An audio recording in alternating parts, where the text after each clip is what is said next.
ಕಣ ರೇವತಿ ನಿನ್ನ ಮಗಳು. ಫ್ರೆಂಡು ಅಂತ ಹೇಳ್ತಾ ಇದ್ಲು, ಆದ್ರೆ ಆ ಫ್ರೆಂಡೇ ಸರಿಯಾಗಿ ಆಪಿಟ್ಬಿಟ್ನಲ್ಲೇ. ರೀ, ಉರಿಯೋ ಬೆಂಕಿಗೆ ತುಪ್ಪ ಸುರಿಬೇಡಿ, ಸುಮ್ನಿರಿ.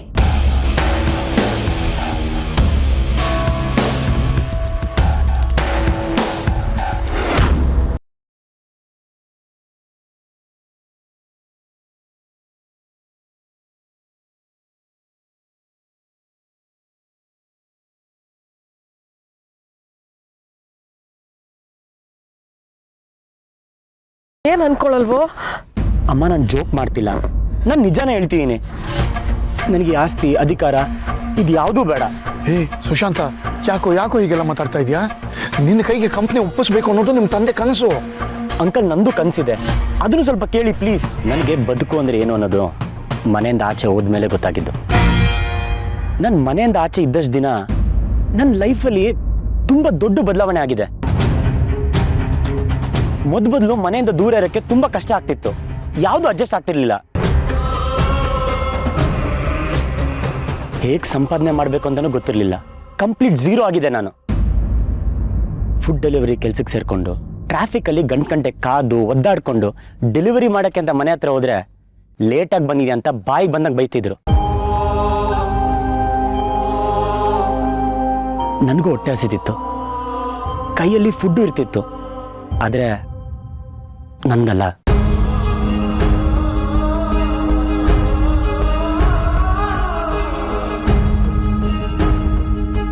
ಆದರೆ ಈ ಕಷ್ಟನೇ ದಿನ ಕಳೀತಿದ್ದಾಗೆ ಇಷ್ಟ ಆಗೋಯ್ತು. ಲಕ್ಷ ಉಡಾಯಿಸ್ತಿದ್ ನನಗೆ 100 ರೂಪಾಯಿ ಕೈಯಲ್ಲಿ ಇಟ್ಕೊಂಡಾಗ ಪ್ರಪಂಚನೇ ಗೆದ್ದಷ್ಟು ಖುಷಿ ಇತ್ತು. ಈಗ ನಾನು ಬದಲಾಗಿದ್ದೀನಿ ಅಂಕಲ್. ನಾನು ಹೇಳ್ತಿರೋದು ತಪ್ಪೋ ಸರಿನೋ ನನಗೆ ಗೊತ್ತಿಲ್ಲ. ನಾನು ವಾಪಸ್ ನಮ್ಮ ಮನೆಗೆ ಬಂದಾಗ ನಾನೆಲ್ಲೋ ಬೇರೆ ಕಡೆ ಬಂದಿದ್ದೀನಿ ಅನ್ನೋ ಫೀಲ್ ಆಗ್ತಿದೆ. ಈ ವಾತಾವರಣದಲ್ಲಿರೋದಕ್ಕೆ ನನ್ನ ಕೈಲಿ ಆಗ್ತಿಲ್ಲ ಅಂಕಲ್. ಏನು ಆಗಿದೆ ನಿನ್ಗೆ? ನಿನ್ನ ಮನೇಲೆ ನಿನ್ಗೆ ಉಸಿರು ಕಟ್ಸೋಂತ ವಾತಾವರಣನಾ? ನಮ್ಮ ಜೊತೆ ಇರೋದೇ ನಿನಗೆ ಕಷ್ಟನಾ? ಅಮ್ಮ, ನಾನು ಹಾಗೆ ಹೇಳ್ತಿಲ್ಲ. ನಿಮ್ಮೆಲ್ಲರೂ ಪ್ರೀತಿ ನನಗೆ ಬೇಕಮ್ಮ, ಆದರೆ ಈ ಶ್ರೀಮಂತಿಗೆ ಬೇಡ ಅನಿಸ್ತಿದೆ.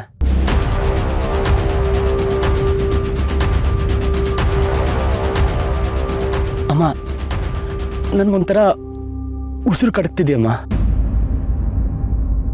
ಅದಕ್ಕೆ ಅಪ್ಪ ನನಗೆ ವಹಿಸ್ತಿರೋ ಜವಾಬ್ದಾರಿನ ತಗೊಳ್ಳಲ್ಲ ಅಂತಿರೋದು. ಸುಶಾಂತ್, ಏನು ಮಾತಾಡ್ತಿದ್ಯಾ ನೀನು? ಬೇಡ ಅಂದ್ರೆ ಹೇಗಪ್ಪ? ನಾನು ನಿನಗೆ ಜವಾಬ್ದಾರಿ ಹೊರಿಸೋ ನೆಪದಲ್ಲಿ ಹೊರೆ ಹೊರಿಸ್ತಾ ಇದ್ದೀನಿ ಅಂತ ಮಾತ್ರ ಅನ್ಕೊಂಡ್ಬಿಡ್ಬೇಡ ನೀನು. ಇದೆಲ್ಲ ಯಾರಿಗೋಸ್ಕರ? ಯಾವತ್ತಿದ್ರೂ ಇದು ನಿಂದೆ ಅಲ್ವಾ? ನೀನೇ ಅಲ್ವಾ ಅನುಭವಿಸ್ಬೇಕು ಇದನ್ನ. ಅಪ್ಪ, ನೀವು ಈ ಹಂತಕ್ಕೆ ಬಂದಿದ್ದೀರಲ್ಲ, ನೀವು ನನ್ನ ವಯಸ್ಸಲ್ಲಿದ್ದಾಗ ನಿಮ್ಮ ತಂದೆ ಅಂದರೆ ನಮ್ಮ ತಾತ ಅವ್ರು ಸಂಪಾದನೆ ಮಾಡಿರೋದೆಲ್ಲ ನಿಮ್ಮ ಕೈಯಲ್ಲಿಟ್ಟು ಬೆಳೆಸು ಅಂತ ಹೇಳಿದ್ರ? ಇಲ್ಲಪ್ಪ, ನಿನಗೆ ಗೊತ್ತಲ್ಲ, ನಮ್ಮಲ್ಲಿ ಕಡು ಬಡತನ ಇತ್ತು.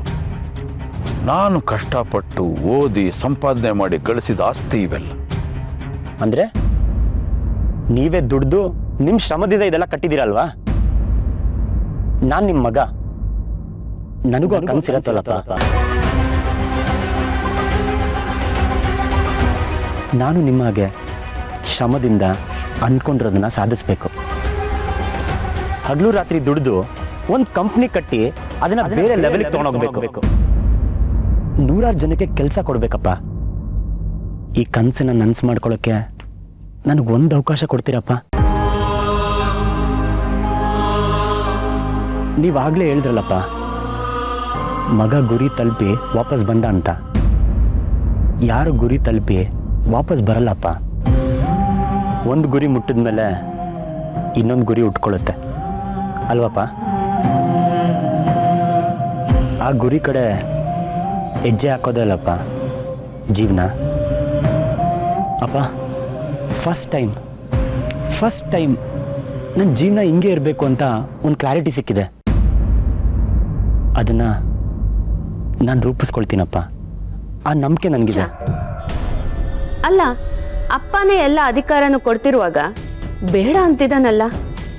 ಅಮಲ, ಯಾರು ನಿನ್ನನ್ನು ಮುಳುಗಿಸ್ತಾರೆ ಅಂತ ಹೆದರಿದ್ಯೋ ಅದೇ ಮನುಷ್ಯ ಇವತ್ತು ನಿನ್ನ ಬದುಕಿಸಿದ್ದಾನೆ. ಆ್ಯಂಡ್ ಒನ್ ಲಾಸ್ಟ್ ಚಾನ್ಸ್ ಕೊಟ್ಟಿದ್ದಾನೆ. ರೀ ಮಗ ಮನೆ ಬಿಟ್ಟು ಹೋಗ್ತಾ ಇದ್ದಾನ್ರಿ. ರೀ ಮಗನ ತಡೀರಿ. ರೀ ಯಾಕ್ರಿ ಸುಮ್ಮನೆ ನಿಂತ್ಕೊಂಡು ಹೊಡ್ತಾ? ಅಯ್ಯೋ ಸುಶಾಂತ್ ರೀ, ಸುಶಾಂತ್ ಇರೋ.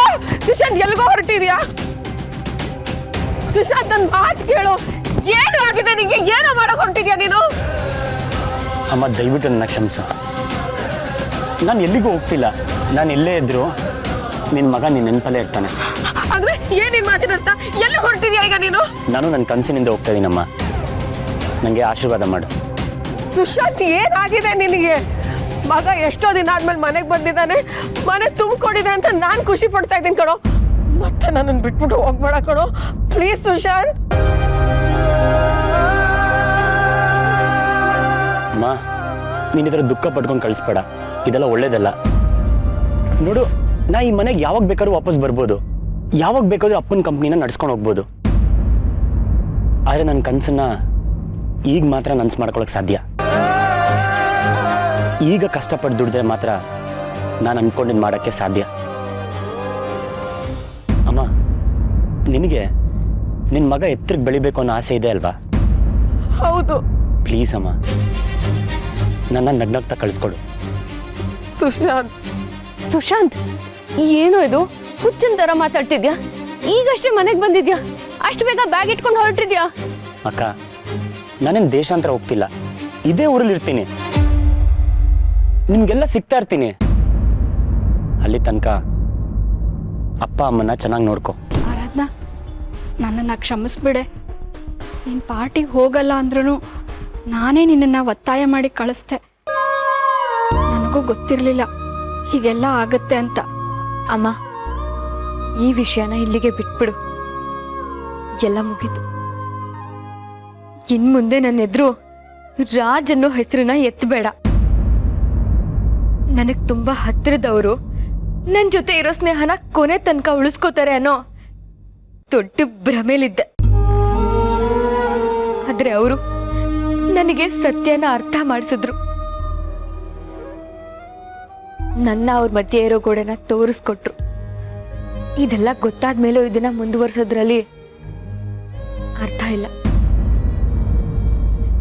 ಇನ್ನವ್ರು ಯಾವ ಫ್ರೆಂಡ್ಶಿಪ್ಪು, ಯಾವ ನೆನಪು ನನಗೆ ಬೇಡ ಅಮ್ಮ.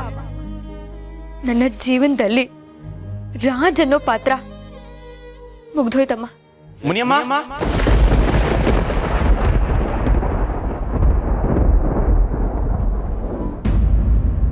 ನನಗೆ ನನ್ನ ಮಗ ನಮ್ಮ ಮನೆಗೆ ಬರಬೇಕು ರೀ. ನೀವು ಹೋಗಿ ಅವನ ಕರ್ಕೊಂಡು ಬನ್ನಿ. ದಯವಿಟ್ಟು ಸಮಾಧಾನ ಮಾಡ್ಕೊಳ್ಳಿ. ಇಲ್ಲ, ನಿಮ್ಮ ಸಮಾಧಾನದ ಮಾತುಗಳು ನನಗೆ ಬೇಕಾಗಿಲ್ಲ ಮೂರ್ತಿ.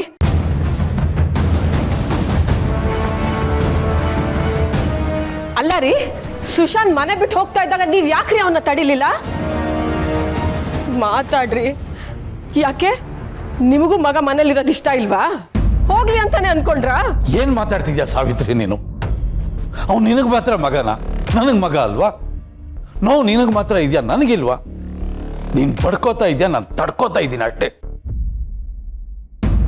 ಇದ್ದಕ್ಕಿದ್ದಾಗೆ ಅವನು ತಗೊಂಡ ನಿರ್ಧಾರ ನನಗೆ ದೊಡ್ಡ ಆಘಾತ ಆಗೋಯ್ತು. ನಾನು ನಿರೀಕ್ಷೆ ಮಾಡಿರಲಿಲ್ಲ ಸಾವಿತ್ರಿ. ಆದ್ರೂ ನೀವು ಮನ್ಸು ಮಾಡಿದ್ರೆ ಬೈದಾದ್ರೂ ಅವನ್ನ ಮನೇಲೇ ಇರಿಸ್ಕೋಬೋದಾಗಿತ್ತು ರೀ. ಆದ್ರೆ ನೀವು ಹಾಗೆ ಮಾಡಲೇ ಇಲ್ಲ. ಮತ್ತೆ ಅದೇ ಮಾತಾಡ್ತೀಯಲ್ಲ ಸಾವಿತ್ರಿ. ಹೇಗೆ ತಡೀಲಿ ನಾನು ಅವನ್ನ? ಬೆಳೆದು ನಿಂತ ಮಕ್ಕಳು ಒಂದು ನಿರ್ಧಾರ ತಗೊಂಡಾಗ ನಾವು ಅದನ್ನು ತಡಿಬಾರ್ದು, ಬಿಟ್ಟು ಬಿಡಬೇಕು. ಆ ನಿರ್ಧಾರ ಅವ್ರಿಗೊಂದು ಅನುಭವನ ಕೊಡುತ್ತೆ. ಆ ಅನುಭವದಿಂದ ಅವರೊಂದು ಪಾಠ ಕಲಿತಾರೆ. ಅಂಥ ಪಾಠನ ನೀನು ನಾನು ಹೇಳ್ಕೊಡೋಕೆ ಸಾಧ್ಯನೇ ಇಲ್ಲ. ಅದರಲ್ಲೂ ನನ್ನ ಮಗ ಸುಶಾಂತ್ ತನ್ನ ಕನಸನ್ನು ನನಸು ಮಾಡ್ಕೊಳ್ಳೋದಕ್ಕೆ ಕೈ ಮುಗಿದು ನನ್ನ ಹತ್ರ ಬೇಡ್ಕೊಂಡ. ಅದೇ ಮಗನ ಅವತ್ತು ನನ್ನ ಮನೆಯಿಂದ ಆಚೆ ಹಾಕಿದೆ. ಒಂದು ಮಾತಾಡದೆ ಅವನು ಹೊರಟೋದ. ಇವತ್ತು ಅವನು ಹೋಗ್ತಾ ಇದ್ದಾನೆ, ನಾನು ಮಾತಾಡೋಕ್ಕಾಗ್ತಿಲ್ಲ. ಎಂಥ ವಿಪರ್ಯಾಸ ಅಲ್ವಾ?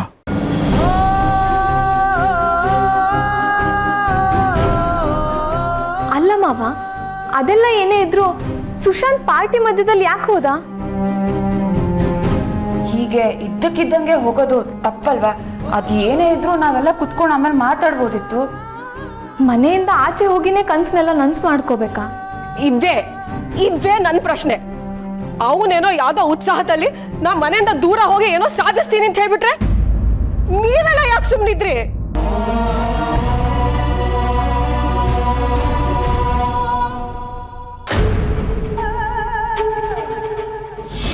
ಇದೆಲ್ಲ ನನಗೆ ಅರ್ಥನೇ ಆಗಲಿಲ್ಲ. ಇದು ಹೀಗಾಗಿದ್ಯಾ? ದಡ್ಡಿ ನಾನು. ಏನಮ್ಮು, ಏನಾಗಿದೆ? ಸುಶಾಂತ್ ಅವ್ನ ಕನ್ಸನ್ನ ನನ್ಸ್ ಮಾಡ್ಕೊಳಕ್ ಹೋದ ಅಂತ ನಾವೆಲ್ಲ ಅನ್ಕೊಂಡಿದೀವಿ. ಆದ್ರೆ ಅವನು ಹೋಗಿರೋದಕ್ಕೆ ಕಾರಣ ಬೇರೆನೇ ಇದೆ.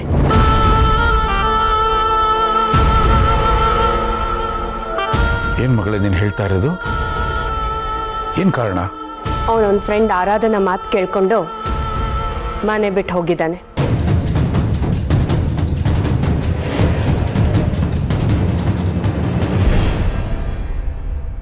ನೀವೆಲ್ಲ ಆರಾಧನಾ ಅವನ್ನ ಬದಲಾಯಿಸಿದ್ಲು ಅಂತ ಖುಷಿ ಪಟ್ರಿ. ನಾನು ಹಾಗೆ ಅನ್ಕೊಂಡಿದ್ದೆ.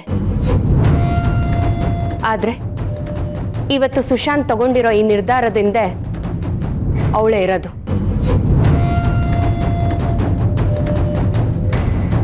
ಅವನು ನನ್ನ ತಮ್ಮ, ಧರ್ಮೇಂದ್ರ ಪ್ರಧಾನ್ ಅವ್ರ ಮಗ.